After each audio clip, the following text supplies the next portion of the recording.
एक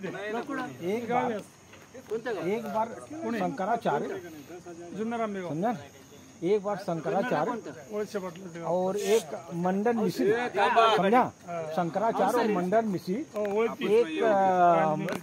मध्य में किसी विषय को लेकर उनका बहस चल रहा था, बहस छिड़ा हुआ था। दोनों अपने अपने तर्कों पर अडिग थे, दोनों अपने अपने तर्कों पर अडिग थे। कोई हार मानने के लिए तैयार नहीं था सर।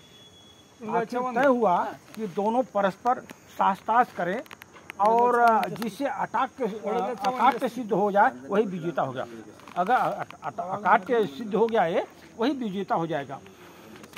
दोनों के बीच 16 दिन तक शास्त्रार्थ चला सर। दोनों का 16 दिन तक शास्त्रार्थ चला। निर्णायक थी उसकी मंडन मिश्र की औरत, उसकी औरत, हाँ वो जज थी और विदुषी उसका नाम था सर, पत्नी थी उनकी। हार जीत का निर्णय नहीं हो पा रहा था, बहुत दिन चला, क्योंकि दोनों एक से एक बढ़कर तर्क दे रहे थे। इसी बीच देवी भारती को किसी जरूरी काम से बाहर जाना हुआ, कुछ समय के लिए बाहर जाना हुआ। जाने के पूर्व उन्होंने दोनों विद्वानों को गले में माला डाल दी और डालते हुए कहा कि मेरी अनुपस्थिति में ये मालाएं ही काम करेंगी। उनके जाने के बाद शास्त्रार्थ यथावत चलता रहेगा, वो माला ही जजमेंट करेंगी।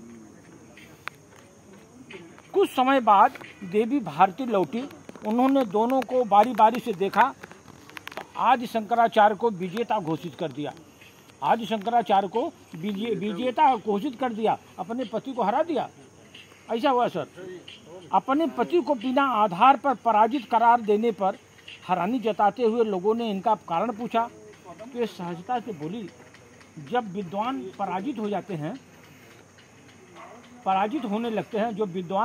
होने लगते हैं, हाँ, तो पराजित होने लगते हैं तो उनको कमजोर मानकर क्रोधित हो जाते हैं, क्रोधित होने लगते हैं, माने अपने को कमजोर मानकर क्रोधित होने लगते हैं। मेरे पति की गले की माला क्रोध के ताप से सूख रही थी, जबकि ये आचार्य के माला फूल अभी भी ताजे हैं। इससे प्रकट होता है कि शंकराचार्य ही विजयी हुए। समझे सर। किसी कठिन लक्ष्य को प्राप्त करने के लिए बुद्धि और धैर्य की आवश्यकता होती है। किसी कठिन लक्ष्य को प्राप्त करने के लिए बुद्धि और धैर्य की आवश्यकता होती है, क्योंकि आसानी से ये प्राप्त नहीं होता। मनुष्य को ये बुद्धि और धैर्य आसानी से प्राप्त नहीं होता। इसीलिए शंकराचार्य को विजेता घोषित करके उसकी पत्नी ने उनको अवार्ड दिया सर। समझा। तो ऐसा हालत है। धन्यवाद सर।